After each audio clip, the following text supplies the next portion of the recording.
U.S. immigration officials defend President Donald Trump's travel restrictions as international criticism intensifies.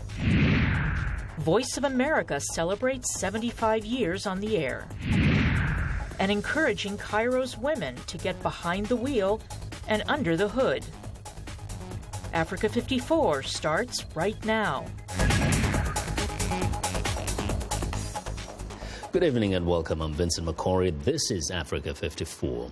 U.S. President Donald Trump knew how to add a touch of drama to the selection of his first Supreme Court justice pick on Tuesday night, making the announcement during a nationally televised primetime event and managing to keep his choice a secret until the moment of the announcement. VOA White House correspondent Cindy Sain has the story. Members of President Donald Trump's family, Republican lawmakers, Vice President Mike Pence, and reporters all gathered in the East Room of the White House to hear the president announce the Supreme Court nominee.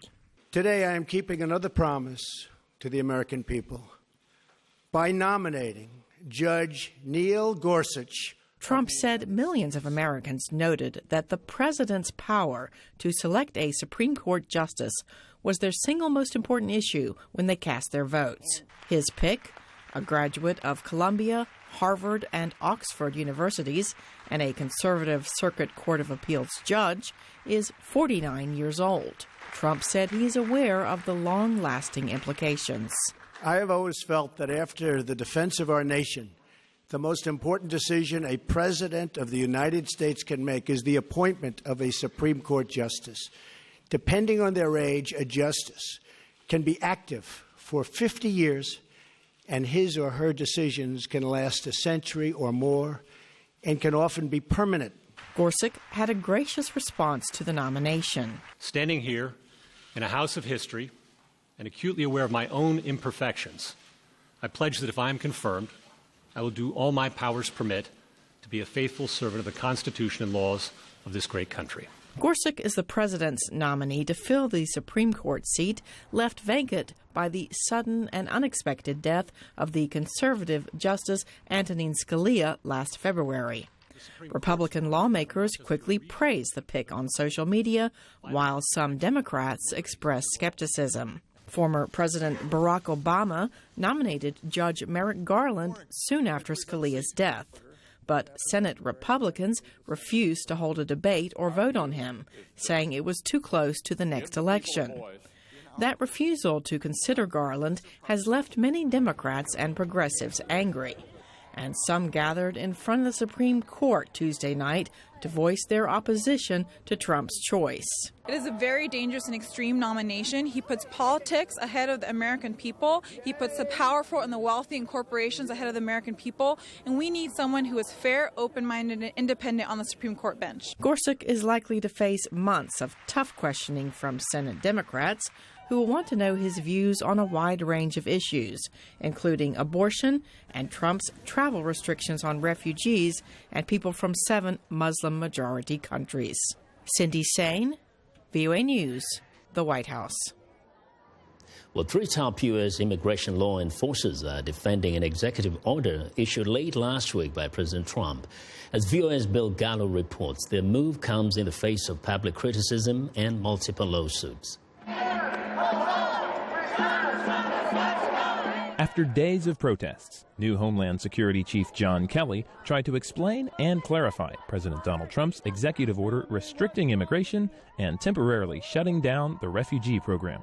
This is not a travel ban. This is a temporary pause that allows us to better review the existing refugee and visa vetting system. The executive order bars entry into the U.S. from 7 majority Muslim countries in Africa and the Middle East for 90 days. Kelly says the goal is to keep terrorists out of the U.S. Critics say the plan is too vague and amounts to an attempt to put in place Trump's campaign promise, since modified, to ban Muslims. This is not, I repeat, not a ban on Muslims. But despite the assurances, a state of confusion still prevails inside the Department of Homeland Security, according to a staffer involved in the refugee vetting process. The staffer, who spoke to VOA on condition of anonymity, says many terms of the executive order remain undefined, ambiguous, and vague. Now, I think it's regrettable that there was some confusion on the rollout of this. At the White House, officials also continued defending the order, denying reports of confusion about who it affects. This executive order was enacted with the proper preparation and coordination between the White House and DHS, and that implementation will continue and proceed as planned. We cannot gamble with American lives. I will not gamble with American lives. According to a new Reuters poll, Americans are split about the executive order, with 49% agreeing with the measure. Bill Gallo, VOA News, Washington. Well, 2 decades after the Lord's Resistance Army began terrorizing civilians in northern Uganda, the LRA boasts just a fraction of its former strength. About 100 fighters remain active in parts of Central Africa, but the communities most at risk of attack have little protection in remote, lawless regions of the Central African Republic and the Congo. Zach Badoff has a report. In the village of Fenzan, there are no police, no army, no UN troops. This despite regular attacks in the area by bandits and armed groups such as the Lord's Resistance Army. We feel abandoned by the government. Even though we are just 10 kilometers from the town center, the government does not think of us.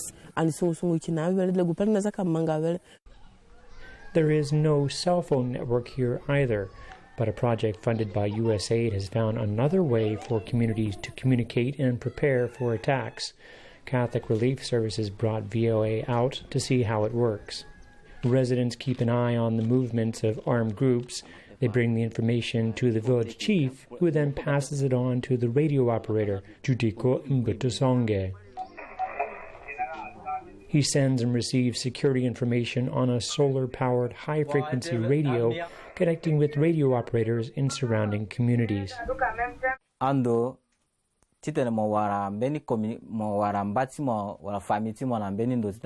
Before the project, the communities were very isolated. In the past, the enemy came and we were surprised by that. Now it is more difficult for them. We can prepare ourselves and be ready. The Early Warning Network connects 32 communities in the CAR and another 62 across the border in the Democratic Republic of the Congo.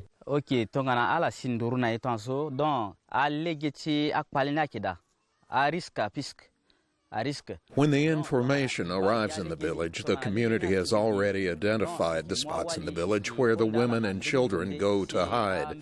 The men go and survey the village to make sure everything is okay. After the verification, they return. Residents also store their belongings and food around town so they would not lose everything during a raid. Jean-Paul Kiboborano helps broadcast the security information out more broadly over FM radio airwaves after it's been verified by multiple sources. It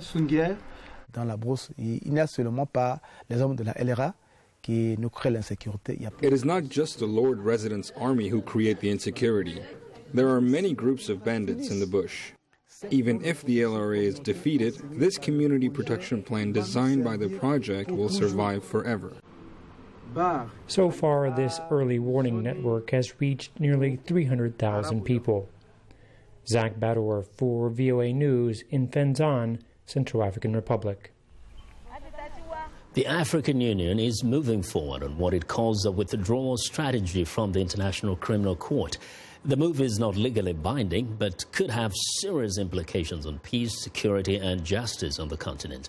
Almost a third of the ICC's 124 members are African, and a withdrawal by a large number of them would cripple a court that has yet to fulfill hopes that it would ensure perpetrators of war crimes and genocide never go unpunished. African leaders have long accused the court of unfairly targeting them, pointing to the fact that all the 39 individuals indicted so far by the court are Africans. Burundi, Gambia, and South Africa have already expressed an intent to begin the lengthy and complicated withdrawal process. Well, now we have an important programming note. Next week, we present a powerful 4-part series on Boko Haram. From its base in northern Nigeria, the terrorist organization targets both Muslim and Christians. The Boko Haram members hide behind mosques, but now, without their permission, VOA has obtained secret videos shot by Boko Haram. This exclusive footage shows their faces as they commit terrorist acts. The video also reveals a power struggle among Boko Haram leaders.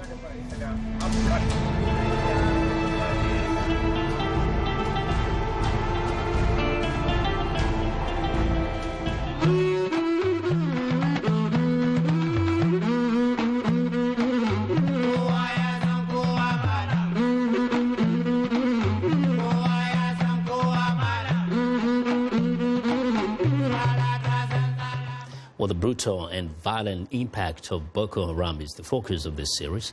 A viewer discretion is advised. Join us here on Africa 54 next week, Monday through Thursday, as VOA brings you this 4-part series, Boko Haram Unmasked.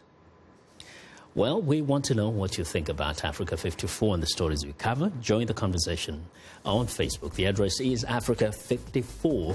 And also, we're streaming live our show on Facebook now. So check us out and share our show with your friends.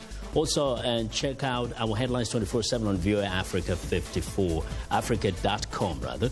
Find me on Twitter at VOA Vincent Makori. Coming up, Voice of America celebrates 75 years of broadcasting to the world. Stay with us.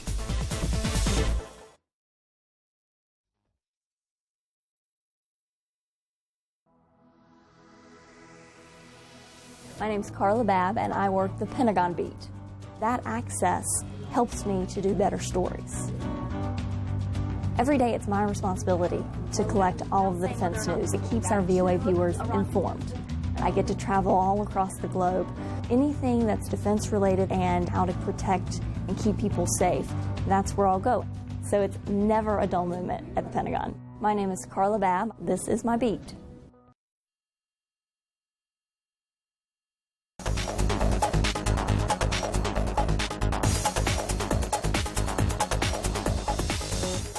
Well, in Wednesday's business news, China continues its spending spree in Kenya, but do local contractors benefit?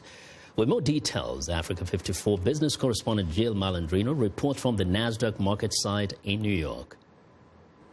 When you have a massive trade partner like the U.S. or China, as Africans are more familiar with, dominance and control can become a local issue. Today we're going to examine that relationship locally between China and Kenya and what lessons can be learned. Business Daily Africa points out that China's allure has been its detachment from local politics and its massive resources that allows it to finance mega projects built by its multinationals, with Kenya repaying the loans over lengthy periods. Now, some Chinese contractors have, however, started making local investments encouraged by the growth potential in the country's construction sector, lending to competition with Kenyan firms. Jason Schwartzman, he's the CEO of H. Young, explains that it's an open field for Chinese contractors whose key advantage is lower bids. As a result, H. Young and other Kenyan companies have since resorted to forming consortia with European and Indian conglomerates when bidding for government tenders, where Chinese firms enjoy pre-qualification status tied to the funding of the projects. While examining the comments from the Business Daily article, Kenyans argue that the problem of local contractors' poor performance, corruption — recall we discussed a corruption perception index last week — and late state payments could be dealt with if Kenyans and other developing countries in this similar dilemma refuse to put up with mediocrity. Brazil's another example where money is wasted on massive projects that never get done, or what is called a white elephant. It's easier said than done when talking about bureaucratic sentiment shifts, but an important one to overcome nonetheless. From the NASDAQ market site, I'm Jill Malandrino, and this is Africa 54 Business News. Well, now we'll take a short break. We'll come back and tell you more about 75 years anniversary of the Voice of America and much more.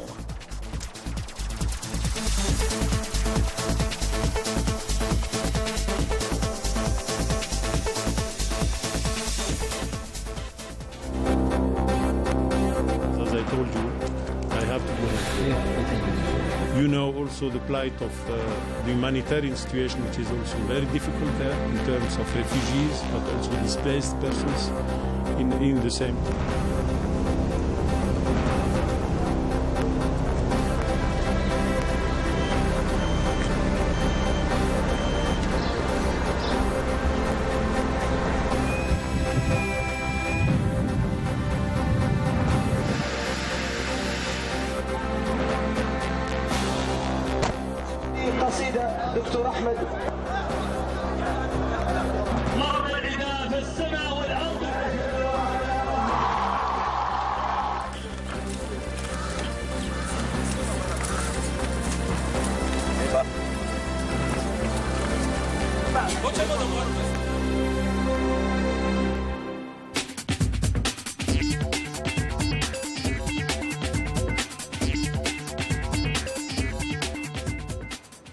Welcome back to Africa 54, and here is what is trending today. Now, Hollywood stars, they used to lavish living. But Johnny Depp's alleged monthly budget has triggered a social media storm. Earlier this month, Depp sued his former managers, claiming they mismanaged his money. And now the business managers have countersued, claiming Depp paid more than $75 million to buy and maintain 14 homes, including a chain of islands in the Bahamas. The lawsuit also revealed that he spent heavily to buy a 150-foot yacht, fly on private jets, and collect fine art and Hollywood memorabilia. And now, that is what is trending for today. All right, we go ahead now. We move to Egypt, where driving on Cairo's busy, gridlocked streets can be a challenging task, and many women may feel discouraged from learning to drive in the Egyptian capital. But a female-only driving school is hoping to encourage more women to get behind the wheel and even under the hood. Now, direction, which is another word for driving school or car-related lessons for women only, taught by both male and female instructors, while students can book lessons online through the school's Facebook page. And finally, let's move on to composer, performer, and producer Pharrell Williams and his wife have welcomed triplets. That is something. Williams' publicists say that the family is happy and healthy. The babies join 8-year-old big brother, Rocket. It is shaping up to be a very busy year for Williams. He served as a producer on the film Hidden Figures, nominated for the Best Picture at next month's Academy Awards. And now, that is what is trending.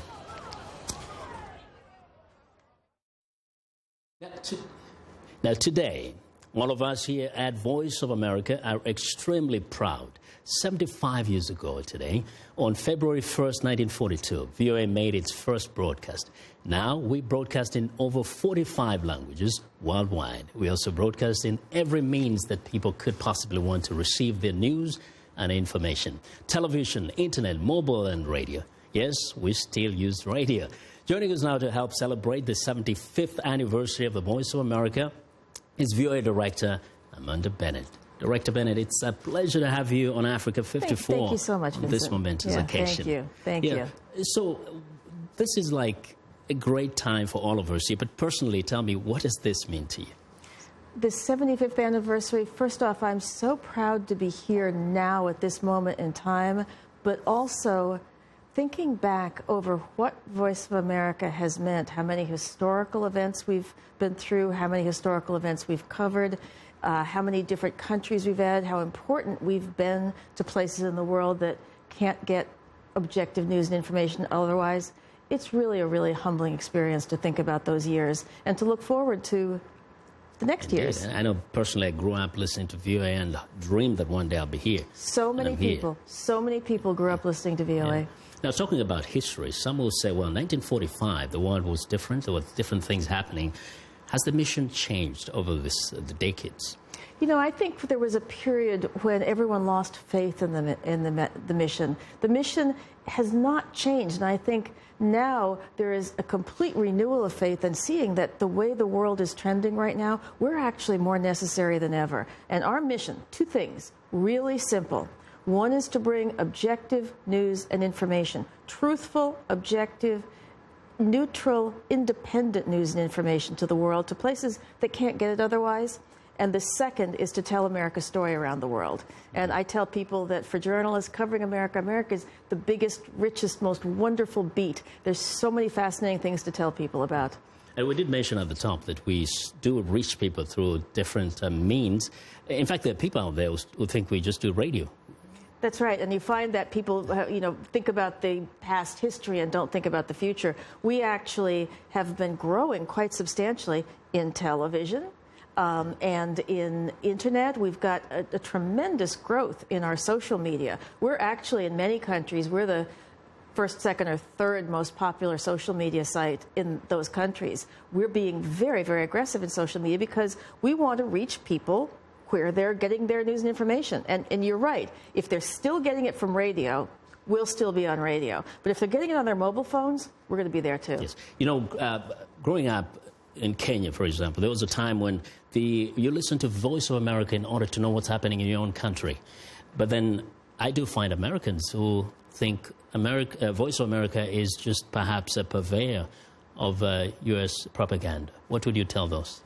Well, I think one of the things is that around the world, and we've been hearing it today on our 75th anniversary, is that we are, despite the fact that we are government-owned, we are known around the world for neutral information, for being information that you could trust, for being information that in your country, if you weren't able to find out about your own country, you could at least trust Voice of America. And I'm watching now as we're telling not only stories about things inside your own country and about America, but because we've got over 45 languages inside these services, we can bring you news from all around the world. And we can bring you news you can trust from other countries of the world. Mm-hmm. And you just mentioned how it has that impact worldwide. You probably have been told, you know, accounts of how perhaps it has changed not only people's lives, but communities' lives. Are there some you can share with us? Well, I think mostly it's just so inspiring to... I've made a point of asking everyone that I meet in Washington, D.C., who is apparently an immigrant, and I ask them, do you know Voice of America? And so far I've had 100% success. Every single person there who has come to this country has VOA someplace in their background. When you think about the number of people's lives that we've touched, I think it's really remarkable. Now, we know the scene of the world is changing, especially the media scene. Looking ahead, let's maybe think there will be another 75 years ahead of us. What are some of the challenges and opportunities? Well, for one thing, I do think in this climate, in this world climate where the information is just pouring in from all directions, true, false, people are having a hard time figuring it out, we have an even greater opportunity, even greater responsibility to be the reliable news service, to be the reliable organization that lets you see all sides of the story, tells you things factually and honestly, and does fact-based journalism. Mm-hmm. In terms of technology, are there chances that perhaps some of the methods by which we communicate either will be phased out, or Voice of America will continue being received in the various ways people can get it? It's going to continue to be received in the ways people can get it. Is it going to be phased out or phased up? We don't drive this process. We follow it. So if people are listening to more radio in a country, and surprisingly enough, we have some audiences where people are increasing their use of radio. If they're increasing their use of radio, we increase the use of radio. If they're decreasing the use of radio, we decrease. We're not the leaders in this. Our audience is the leader. I know that you personally, as growing up, were inspired by Voice of America in pursuing your career. Would you share that a little bit with us? Yes, I was the correspondent in China back when the capital of China was still called Peking. And I remember taking my shortwave radio and putting it out on the windowsill and holding it out so I could listen to Voice of America. And I just remember thinking that this was the most wonderful thing in the world. It did. For many, it is. So how are we celebrating this 75 years? Oh, we've got a whole long list of programs. We've had people around the world sending us good wishes. It's just been really inspiring to me to see world leaders like Ban Ki-moon telling us that Voice of America influenced him when he was young. We've got lots of parties. We just came from having cake at the news meeting this morning. That's great. People are telling their personal stories. Our journalists are telling their personal stories. And we're going to be having events and panel discussions and, journalism discussions. We've got a lot planned. Mm-hmm. And what are some of the challenges we receive, or as Voice of America, from those who run media that is independent, that perhaps has certain resources that we don't have? How does that challenge our ability to do our job? Actually, I think you can see that independent media is challenged all around the world. And in some ways, I think we actually have the resources that could be of help to many places because we have a global reporting and editing structure that I think is unrivaled in the world. And so we've got reporting assets and the ability to tell stories all over the world that we want to share with everybody we possibly can because I think everybody's challenged right now. Mm-hmm. Now, I still have to kind of look at perhaps, the changing world also. We have a world where there is more increase of the population of the young people, and perhaps some of these young people have different ways of receiving news and information. As Voice of America, as we celebrate 75 years anniversary now, how are you approaching that in order to make sure we capture these guys? Well, for all of us who have children of our own, we are observing the way people are getting their news and information, and that's why one of the reasons why we're developing all these other ways of communicating. We're using social media, we're using video, we're using things that can be seen on the cell phone, we're using things that can be seen, we're developing things that can be seen on the cell phone in places where there's not very good connectivity, so they can be seen around the world in many places. And you know what? When people develop new forms of communication, we'll figure out how to get our news and information out there. So finally, Director Amanda, tell us something that perhaps I haven't asked you, but you think we don't want to leave out in our conversation today. Well, something you can't ask me, but I'll tell you is how proud I am of you. Oh. And how proud I am of your service, and how proud I am of this show, and how proud I am of everybody like you who are here. It, to me, is just a real honor to be allowed to work among people like you who really understand the value of a free press and a fair press. So I want to thank you all for everything you do. We appreciate so much. We really appreciate the fact that you appreciate what we do, and it's good to have you as our director. Thank you so much. We look forward to greater things ahead of us. Another 75 years. Another 75 years. I'm going to be here for the next 75. Let's hope so. Thank you. Thank you very much. Thank you so much. Pleasure. Thank you. Thank you. Okay. Well, that's Director Bennett.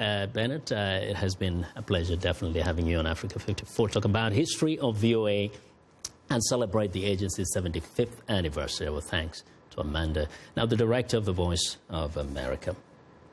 And that's our show for today. Be sure to watch Africa 54 on our website at voaafrica.com for more news. Tune in to VOA's evening radio show, African News Tonight at 1800 UTC. And in the mornings today, Break Africa between 0300 and 0600 UTC, Monday through Friday. Thanks a lot for watching. From all of us in Washington, have a good night.